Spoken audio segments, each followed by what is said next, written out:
Hello friends, ಎಲ್ಲರಿಗೂ ನಮಸ್ಕಾರ. 59ನೇ ದಿವಸದ ವೆಯ್ಟ್ ಲಾಸ್ ಜರ್ನಿಗೆ ನಿಮಗೆಲ್ಲರಿಗೂ ಸ್ವಾಗತ. ಇವತ್ತು ನಮ್ಮ 90 ಡೇಸ್ ಚಾಲೆಂಜಲ್ಲಿ 59ನೇ ದಿವಸಕ್ಕೆ ಕಾಲಿಟ್ಟಿದ್ದೇವೆ. ಇವತ್ತು ನಾನು ಮಾರ್ನಿಂಗ್ ಒಂದು ಚಪಾತಿ ಮತ್ತು ಪಲ್ಯವನ್ನು ಮಾಡ್ತಾ ಇದ್ದೇನೆ.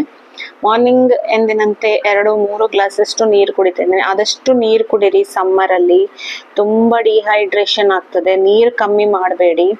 ನೀವು 4 ಲೀಟ್ರ್ ನೀರು ಕುಡಿದ್ರೂ ಕಮ್ಮಿನೇ ಆಗುತ್ತೆ. ಈಗ ಬಾಯಾರಿಕೆ ಕೂಡ ಆಗ್ತದೆ, ಬೆವರಿ ಹೋಗ್ತದೆ, ಅಷ್ಟು ಬಿಸಿಲುಂಟು. ಹಾಗಾಗಿ ತುಂಬ ನೀರು ಕುಡೀರಿ. ಆದಷ್ಟು ಜ್ಯೂಸು, ಮಜ್ಜಿಗೆ, ಆ ಥರ ಉಪ್ಪು ಸೇರಿಸಿ ಮಜ್ಜಿಗೆ ಕುಡಿಯೋದ್ರಿಂದ ಕೂಡ ತುಂಬಾನೇ ಒಳ್ಳೆಯದು. ಮಜ್ಜಿಗೆ ನೀರನ್ನು ಜಾಸ್ತಿಯಾಗಿ ಕುಡೀರಿ. ಆದಷ್ಟು ಸಕ್ಕರೆ ಅವಾಯ್ಡ್ ಮಾಡಿ. ಸಕ್ಕರೆ ಹಾಕಿ ಜ್ಯೂಸ್ ಮಾಡಿ ಕುಡಿಯೋದು ತುಂಬ ಚೆನ್ನಾಗಿರ್ತದೆ ಈ ಒಂದು ಸಮ್ಮರಿಗೆ. ಹಾಗಂತೇಳಿ ವಿಪರೀತ ಸಕ್ಕರೆ ಹಾಕ್ಕೊಂಡು ಕುಡಿಬೇಡಿ. ಸ್ವಲ್ಪ ಬೆಲ್ಲದ ಪಾನಕ ಆ ಥರ ಎಲ್ಲ ಕುಡೀರಿ. ಹಾಗಂತೇಳಿ ಜಾಸ್ತಿ ಶುಗರನ್ನು ದೇಹಕ್ಕೆ ಆ್ಯಡ್ ಮಾಡ್ಕೊಳ್ಬೇಡಿ. ನಾನಿಲ್ಲಿ ಪನ್ನೀರ್ ಹಾಕಿ ಟೊಮೆಟೊ, ಆನಿಯನ್, ಬಟಾಣಿ ಎಲ್ಲ ಹಾಕಿ ಪಲ್ಯ ಮಾಡ್ಕೊಂಡಿದ್ದು. ಹಾಗೆ ಮಿಲ್ಲೆಟ್ ಅಟ್ಟ ಅಂತ ಹೇಳಿ ಸಿಗ್ತದಲ್ಲ, ಅದರಲ್ಲಿ ರಾಗಿ, ನವಣೆ, ಸಜ್ಜೆ ಎಲ್ಲ ಹುಡಿಗಳು ಇರ್ತದೆ. ಅದರಿಂದ ಮಾಡಿದಂತಹ ಚಪಾತಿ, 2 ಚಪಾತಿ ಮತ್ತೆ ಈ ಪಲ್ಯವನ್ನು. ಇವತ್ತಿನ ನನ್ನ ಬ್ರೇಕ್ಫಾಸ್ಟ್ ಆದ ನಂತರ ಮಧ್ಯಾಹ್ನಕ್ಕೆ ಏನು ಮಾಡೋದು ಅಂತ ಹೇಳಿ ಯೋಚನೆ ಮಾಡ್ತಾ ಇದ್ದೆ. ಹಾಗೆ ತೆಂಗಿನಕಾಯಿ ಇತ್ತು. ತೆಂಗಿನಕಾಯಿ ತುರಿದು ಅದಕ್ಕೆ ಒಂದು ಹಸಿಮೆಣಸು ಹಾಕಿ ಗ್ರೈಂಡ್ ಮಾಡ್ಕೊಳ್ಳೋದು. ಆಮೇಲೆ ಅದಕ್ಕೆ ಮುಳ್ಳು ಸೌತೆಯನ್ನ ಹಾಕೊಂಡಿದ್ದು. ಈ ಮುಳ್ಳು ಸೌತೆಯನ್ನ ಧಾರಾಳವಾಗಿ ಯೂಸ್ ಮಾಡ್ಬೋದು ಸಮ್ಮರ್ ಅಲ್ಲಿ. ಯಾಕೆಂದ್ರೆ ಮತ್ತೆ ಈ ರೀತಿ ಹಸಿಯಾಗಿ ಏನಾದ್ರೂ ಮಾಡ್ಕೊಂಡು ಊಟ ಮಾಡಿದ್ರೆ ತಣ್ಣಗೆ ಬಿಸಿ ಅಡಿಗೆ ಸಾಂಬಾರೆಲ್ಲ ಊಟ ಮಾಡೋದಕ್ಕಿಂತ ಹಸಿ ತರಕಾರಿಗಳನ್ನ ಹಸಿಯಾಗಿ ಸಾಸಿವೆ, ಮೊಸರು ಬಜ್ಜಿ ಆ ತರ ಮಾಡ್ಕೊಂಡು ತಿಂದ್ರೆ ತುಂಬಾ ಒಳ್ಳೇದು. ಇಲ್ಲಿ ತೆಂಗಿನಕಾಯಿ ರುಬ್ಬೇಕಾದ್ರೆ ಪುಟಾಣಿ ಕಾಳು ಕೂಡ ಹಾಕ್ಬೇಕಿತ್ತು, ನಂಗೆ ಅದು ಮರ್ತೋಯ್ತು. ಆಮೇಲೆ ನಾನು ಪುಟಾಣಿ ಕಾಳನ್ನ ಹುಡಿ ಮಾಡ್ಕೊಂಡು ಇದಕ್ಕೆ ಸೇರಿಸ್ಕೊಂಡೆ. ಈಗ ಮೊಸರು ಹಾಕೊಳ್ತಾ ಇದ್ದೇನೆ. ಹಸಿಮೆಣಸು ಮತ್ತೆ ತೆಂಗಿನಕಾಯಿ ರುಬ್ಬಿ ಇದಕ್ಕೆ ಸೇರಿಸಿಕೊಂಡಿದ್ದು. ಹಸಿಯಾಗಿ ಈ ರೀತಿ ತೆಂಗಿನಕಾಯಿಯನ್ನು ಬಳಸೋದ್ರಿಂದ ಅದು ಆರೋಗ್ಯಕ್ಕೆ ತುಂಬಾನೇ ಒಳ್ಳೆಯದು. ಆಮೇಲೆ ನೀವು ಸಾಸಿವೆ ಅಂತ ಕೂಡ ನಾವು ಮಾಡ್ತೇವೆ, ಮುಳ್ಳು ಸೌತೆ ಸಾಸಿವೆ ಅಂತ ಹೇಳಿ. ಅದು ತೆಂಗಿನಕಾಯಿ ರುಬ್ಬಬೇಕಾದ್ರೆ ಒಂದ್ ಚಮಚಷ್ಟು ಸಾಸಿವೆ ಹಾಕಿ ಕಡಿಯುವುದು. ಒಣಮೆಣಸು ಕೂಡ ಹಾಕಿ ಕಡಿತಾರೆ. ಬೇರೆ ಬೇರೆ ರೀತಿಯಲ್ಲಿ ಈ ತರ ಸಾಸಿವೆಯನ್ನ ಮಾಡ್ತಾರೆ. ಒಣಮೆಣಸು ಹಾಕಿದ್ರೆ ಇದ್ರ ಕಲರು ಕೆಂಪಾಗಿ ಬರ್ತದೆ. ಅದೊಂದು ಟೇಸ್ಟ್ ತುಂಬಾ ಚೆನ್ನಾಗಿರ್ತದೆ. ಅದೊಂದು ಡಿಫ್ರೆಂಟ್ ಟೇಸ್ಟ್. ಹಾಗೆ ಇದಕ್ಕೊಂದು ಇಂಗಿನ ಒಗ್ಗರಣೆಯನ್ನ ಕೊಡ್ತಾ ಇದ್ದೇನೆ ನಾನು.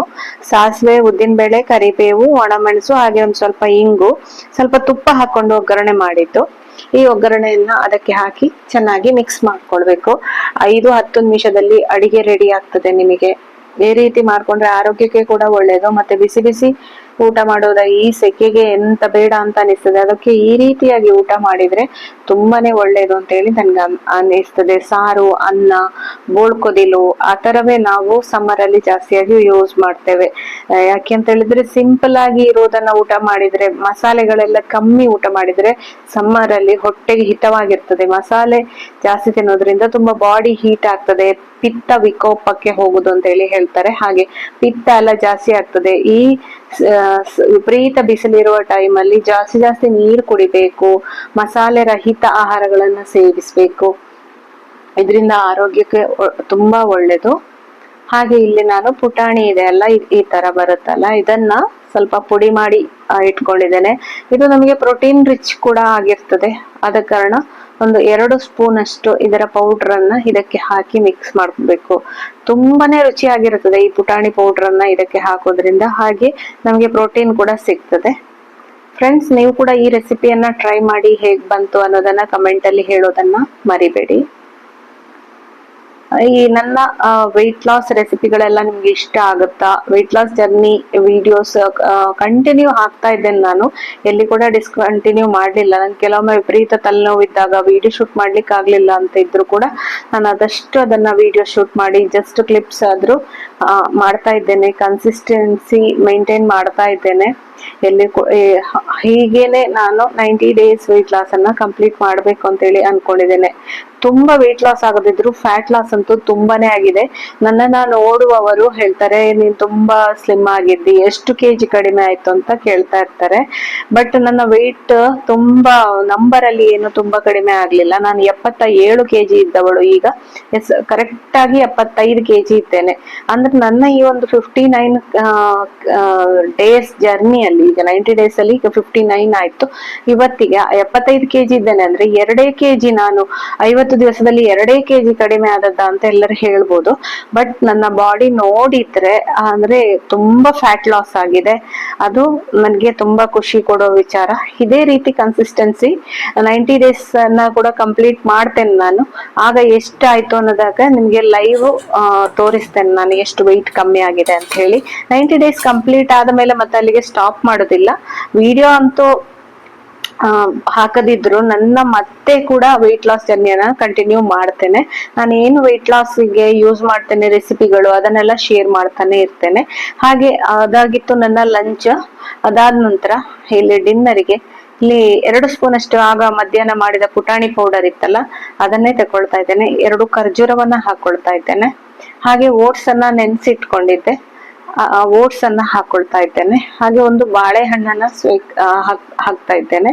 ಅದ್ರ ಜೊತೆಗೆ ನೀವು ಸ್ವೀಟಿಗೆ ಬೇಕಾದ್ರೆ ಒಂದ್ ಸ್ವಲ್ಪ ಇನ್ನು ಖರ್ಜೂರವನ್ನ ಆಡ್ ಮಾಡ್ಬೋದು, ಅಥವಾ ಒಂದ್ ಚಮಚ ಬೆಲ್ಲ ಆದ್ರೂ ಹಾಕೊಳ್ಬೋದು, ಚೆನ್ನಾಗಿರ್ತದೆ. ಸಿಹಿ ಜಾಸ್ತಿ ಬೇಕು ಅಂತ ಹೇಳಿದ್ರೆ ನಾನು ಹಾಕ್ಲಿಲ್ಲ, ಯಾಕೆಂದ್ರೆ ಸ್ವೀಟ್ ಜಾಸ್ತಿ ಆದಷ್ಟು ಅಲ್ಲಿ ಕ್ಯಾಲೋರೀಸ್ ಕೂಡ ಜಾಸ್ತಿ ಆಗ್ತದೆ.